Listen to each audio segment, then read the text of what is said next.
যালিকাল কিতাবু লা রাইবা ফীহি হুদাল লিল মুত্তাকিন। হে দুনিয়ার মানুষ, আমি তোমাদেরকে এমন একটি কিতাব দান করলাম যে কিতাবের ভিতরে কোনো ভুল নাই, কোনো সন্দেহ নাই। আর এই কিতাবটা যে মুমিন তেলাওয়াত করবে, এর উপরে যে আমল করবে, সেই হলো হেদায়েত প্রাপ্ত। বলেন আলহামদুলিল্লাহ। এই জন্য আমাদের ছেলে মেয়েদেরকে আমরা কোরআন শিখাবো। কোরআনের মর্যাদা যেমন, যেই কোরআন যেই সন্তানের পক্ষে ধারণ করবে, ওই সন্তানও তেমন দামি। বলেন সুবহানাল্লাহ। কিয়ামতের দিন এই হাফেজে কোরআনের দাম কত জানেননি? যখন কিয়ামতের দিন মানুষ নাফসি নাফসি করে কাঁদবে, মানুষের পিপাসায় তৃষ্ণার্ত হয়ে যাবে, ওই দিন এক শ্রেণীর মানুষ থাকবে যারা হাফেজে কোরআন, তাদের ওই দিন কোনো পেরেশানি থাকবে না, কোনো কষ্ট থাকবে না। তারা আল্লাহ তাআলার কাছে সুপারিশ করবে, আল্লাহ তাআলা তাদের সুপারিশকে কবুল করবেন, আর তার সুপারিশকে গ্রহণ করে তার মাধ্যম দিয়ে 10 জন জাহান্নামী ব্যক্তিকে জান্নাতে ঢুকাইয়া দিবেন। বলেন সুবহানাল্লাহ। তাহলে আল্লাহ তাআলা ওই হাফেজে কোরআনের কত পাওয়ার দিয়ে দিয়েছেন। যেদিন মানুষ সব নাফসি নাফসি বলবে, ওই দিন হাফেজে কোরআন যিনি হবেন, তার সন্তান, তার মা বাবাকে আল্লাহ তাআলা এমন এক নূরের টুপি পরাইবেন, যে নূরের টুপির আলোর কাছে এই সূর্যের আলো কিছুই না। বলেন সুবহানাল্লাহ।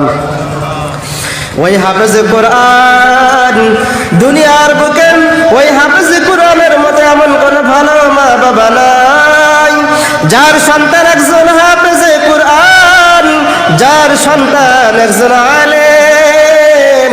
ওই মা বাবার থেকে কপাল ভালো কোনো মা বাবা নাই যার সন্তান ওই মা বাবার জানাজাটা পড়াইয়া দুনিয়ার থেকে বিদায় নিয়ে চলে গেল। যার ওই সন্তান তার মা বাবার জানাজাটা পড়াইয়া গেল, ওই মা বাবার থেকে ভালো কোনো মা বাবা এই জগতে আর নাই যার সন্তান একজন হাফেজ এবং আলিম। আমরা চেষ্টা করব আমাদের সন্তানকে দ্বীনের পথে দেওয়ার জন্য, হাফেজে কোরআন বানানোর জন্য, কোরআন মাওলানা বানানোর জন্য, একজন আলিম বানানোর জন্য। এই জন্য আমরা চেষ্টা করব তো সকলে। আল্লাহ তাআলা ওই সমস্ত পিতা মাতার কিয়ামতের দিন নূরের টুপি পরাইবেন যার একজন সন্তান হাফেজে কোরআন, একজন আলিম, এবং ওই আলিম এবং হাফেজের সুপারিশে 10 জনকে আল্লাহ তাআলা জান্নাতের ফয়সালা করিয়া দিবেন। আল্লাহর নবী বলেন, তুমি হাফেজ হও, একজন আলেম হও, তা না হলে হাফেজ আলেমের বাবা হও, তা না হলে হাফেজ এবং আলেমের শ্বশুর হও, তা না হলে হাফেজ আলেমের জামাই হও, না হলে তার নানা হও, দাদা হও। খবরদার খবরদার, আলেম ওলামাদের বিরোধিতা কখনো করো না। আর যদি তুমি আলেম ওলামাদের বিরোধিতা করো, তাহলে তোমার ধ্বংস অনিবার্য। বলেন নাউজুবিল্লাহ। এই জন্য আমরা দুনিয়ার পথে চলার জন্য কত সন্তান আজ স্কুলে পড়ে, কলেজে পড়ে, অথচ মা বাবার খেদমত করে না। খেদমতটা শিখবে কোথার থেকে, সেটা তো মাদ্রাসায় গিয়ে শিখবে, অথচ আপনি তাকে কোনোদিন মাদ্রাসায় পড়ান নাই, তাহলে সে মা বাবার খেদমতটা শিখবে কোত্থেকে? এই জন্য সে বড় হইয়া মা বাবার খেদমত করতে পারে না, কারণ সে তো জানে না মা বাবার খেদমত করলে কি হবে, মা বাবার খেদমত করলে কি পুরস্কার পাওয়া যায় সে তো জানে না। আর এই জন্য সে মা বাবার খেদমত কখনোই করতে চায় না। এই জন্য আল্লাহ তাআলা বলেছেন, ওই মা বাবার থেকে ধন্য কোনো মা বাবা নাই যার একজন সন্তান হাফেজ এবং একজন আলিম। এই জন্য আমরা সকলেই আমাদের সন্তানদেরকে মাদ্রাসা দেওয়ার চেষ্টা করব তো ইনশাআল্লাহ। আল্লাহ তাআলা আমাদের সকলকে সেই আলেম হাফেজ বানানোর আল্লাহ তাআলা আমাদের সকলকে তৌফিক দান করেন। সকলে বলেন আমিন। আল্লাহ তাআলা বলেন ইন্না নাহনু নাযালনা যিকরা ওয়া ইন্না লাহু লাহাফিজুন।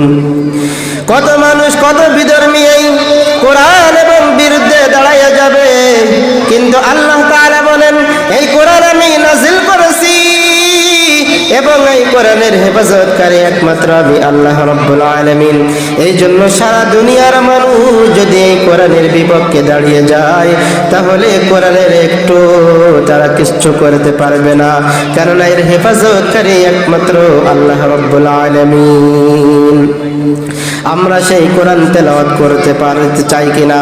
আমরা যখন একটু সময় পাবো, যখন একটু সুযোগ পাবো, সাথে সাথে কোরআন তেলাওয়াত করব। আল্লাহ তাআলার হুকুম আহকামগুলো আমরা নবীজির মাধ্যম দিয়ে যাগুলো জানলাম এগুলো আমরা আমল করব। এই দুনিয়ার পথে চলতে গিয়ে কত আমাদের জীবনে চলার জন্য কত গুনাহ হয়ে যায়, এই গুনাহের জন্য আমরা সাথে সাথে আল্লাহ তাআলার কাছে তওবা করে নিব। আল্লাহ তাআলা বলেন হে আমার প্রিয় বান্দা, তোমরা যারা এই দুনিয়ার পথে চলার জন্য, যারা সঠিক পথে চলার জন্য কত মেহনত করতেছো, কত বাধা আসবে তোমাদের জন্য, শয়তানের ধোঁকা আসবে, বন্ধু বান্ধবের ধোঁকা আসবে, এর ভিতরে যদি তোমরা কোনো অন্যায় অপরাধ করে পারো তাহলে তোমরা সাথে সাথে আমি আল্লাহ তাআলার দরবারে তওবা করে নাও। قل يا عبادي الذين أسرفوا على أنفسهم لا تقنطوا من رحمة الله إن الله يغفر الذنوب جميعا إنه هو الغفور الرحيم। হে আমার প্রিয় বান্দা, তোমরা যারা অন্যায় করে করে অপরাধ করে করে যারা নিজের নফসের উপরে জুলুম করে ফেলেছো, আমি আল্লাহ রাব্বুল আলামিন ওই সমস্ত প্রিয় বান্দাদেরকে ডাকি তোমরা আসো আসো আমি আল্লাহ তাআলার দরবারে ফিরে আসো এবং খাঁটি তওবা করে নাও।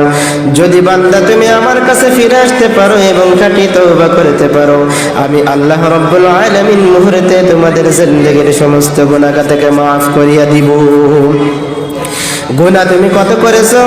যদি তুমি পাহাড় পরিমাণ গুনাহ করে ফেলো, এরপরও আল্লাহ তাআলার কাছে ফিরে আসো। যদি তুমি সাগরের ফেনা পরিমাণ গুনাহ করে ফেলো, তারপরেও তুমি আল্লাহ তাআলার কাছে ফিরে আসো। এমনকি আসমান এবং জমিনের মধ্যবর্তী যত ফাঁকা জায়গা আছে, এই ফাঁকা জায়গা যদি তুমি গুনাহের দ্বারা ভরপুর করে ফেলো, এরপরেও তুমি আল্লাহ তাআলার দরবারে ফিরে আসো। আল্লাহ তাআলা ওয়াদা করেন ইন্নাল্লাহা ইয়াগফিরুদ যুনুবা জামিআ, আমি নিশ্চয়ই তোমার সমস্ত গুনাহ থেকে মাফ করিয়ে দিব। ইন্নাহু হুয়াল গফুরুর রহিম, নিশ্চয় আল্লাহ চূড়ান্ত ক্ষমাশীল। আমি আপনি দুনিয়াতে থাকবো না, একদিন চলে যেতে হবে। কার কখন মওত হয় কেউ জানে না, কখন আল্লাহ তাআলা ডাক দিয়ে নিয়ে চলে যান। এই জন্য দুনিয়ায় থাকতে থাকতে মৃত্যুর আগে আপনি আল্লাহ তাআলার দরবারে তওবা করে নেন। यहाँ हम सब मुसाफिर हैं, वही आकर ठिकाना, कोई आगे रोना है, कोई पीछे रोना। আমি আপনি দুনিয়াতে আসছি, সিরিয়াল আছে কিন্তু যাওয়ার কোনো সিরিয়াল নাই। এই জন্য বাবাজিরা আমার, ভাইরা আমার, দুনিয়ার থেকে বিদায় নেওয়ার আগে আল্লাহ তাআলার কাছে ক্ষমা চাই।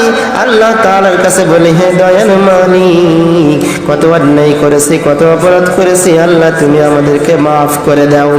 আল্লাহ তাআলার কাছে যদি খাঁটি তওবা করে নিয়ে যেতে পারো, আল্লাহ তাআলা হয়তো ওই তওবার ওসিলা করে তোমাকে জান্নাতের ফয়সালা করে দিতে পারে। বলেন সুবহানাল্লাহ। যা দু একটি কথা আপনাদের সামনে আলোচনা করলাম, আল্লাহ তাআলা এর উপরে সর্বপ্রথম আমাকে এবং আপনাদের সকলকে এর উপরে আমল করা এবং আমাদের যে সন্তানগুলো আছে এগুলো মাদ্রাসা দিয়ে তার কোরআন হাদিস শেখানোর তৌফিক আল্লাহ তাআলা আমাদের সকলকে দান করেন। সকলে বলেন আমিন। ওয়া আখিরু দাওয়ানা আলহামদুলিল্লাহি রাব্বিল আলামিন। আসসালামু আলাইকুম ওয়া রাহমাতুল্লাহি ওয়া বারাকাতুহু।